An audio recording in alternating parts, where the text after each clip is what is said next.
બરાબર. અને 9 ભાષાઓનું જ્ઞાન હતું. કેટલું? બંને હાથે અસ્ખલિત રીતે લખી શકતા હતા.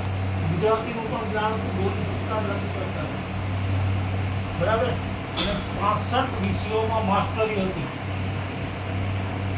કોઈ કીધું અર્થશાસ્ત્રી હતા, અર્થશાસ્ત્રી પણ હતા, પત્રકાર પણ હતા.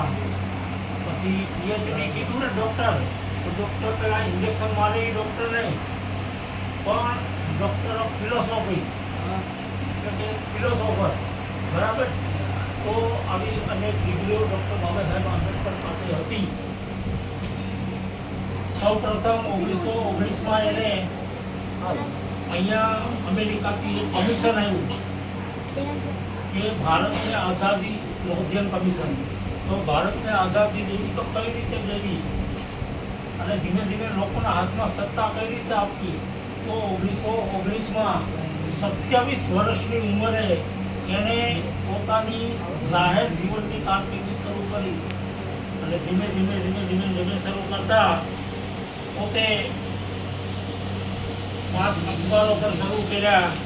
મુંબઈ લેજિસ્લેટિવ એસેમ્બલી એટલે કે વિધાનસભા, એમાં પણ ચૂંટાણા.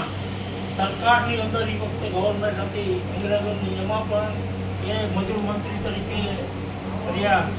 બરાબર. પછી ભારત આઝાદ થાય તો આઝાદી કેવી રીતે અને કોને કેટલા અધિકારો આપવા, એ માટેની 1930, 31 ને 32ની અંદર ગોળમેજી પરિષદ બનાવી હતી. તો એમાં ડૉક્ટર બાબા સાહેબ આંબેડકર ગયા અને આપણા માટે હક અને અધિકારોની માંગણી કરી. બરાબર.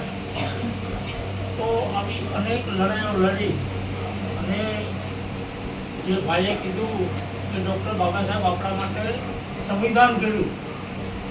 આ દેશની અંદર એ વખતે ડૉક્ટર બાબા સાહેબ આંબેડકર જેટલા ભયંકર વ્યક્તિ હતા ને,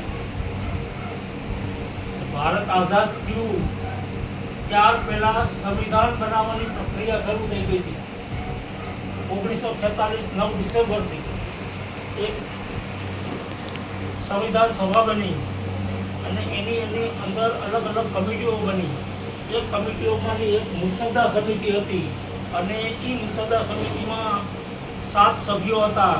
ડૉક્ટર બાબા સાહેબ આંબેડકર એના ચેરમેન, અને એનું કામ બંધારણ બનાવવાનું, સંવિધાન બનાવવાનું, સંવિધાનનો મુસદ્દો તૈયાર કરવાનો, આખરી ઓપ આપવાનો. તો એ 7 સભ્યોમાં એક અમેરિકા ગયા, 2 અવસાન પામ્યા, એક રાજ્યપાલ બની ગયા અને એક સતત રાજકીય પ્રવૃત્તિમાં રહ્યા. એટલે ડૉક્ટર બાબા સાહેબ આંબેડકર કે જેમણે પગની બીમારી હોવા છતાં, એને એ વખતે ડાયાબિટીસ હતું અને બેસી પણ શકતા નહોતા, છતાં 18 કલાક કામ કરી તમને મને હક દેવા માટે તેમણે આ બંધારણ બનાવ્યું.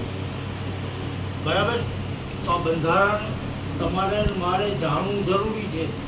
અમે તમને વારંવાર કહેતા હતા કે બોલો, તમે બોલો, તમે બોલો, તમે બોલો, તમે બોલો, જે આવડે તે બોલો. એ બંધારણમાં ડૉક્ટર બાબા સાહેબ આંબેડકરે બોલવાનો અધિકાર આપ્યો છે. બંધારણની અંદર અલગ અલગ કલમો છે. જ્યારે બંધારણ બન્યું ત્યારે 64 લાખનો ખર્ચો થયો હતો. કેટલાનો? 64 લાખનો. અને 8 દેશોનો ડૉક્ટર બાબા સાહેબ આંબેડકરે પ્રવાસ કર્યો હતો. અલગ અલગ દેશોના બંધારણનો અભ્યાસ કર્યો હતો. અને સારામાં સારી જે બાબત હોય, પછી એ વખતે યુનોની સ્થાપના થઈ અને 10મી ડિસેમ્બર 19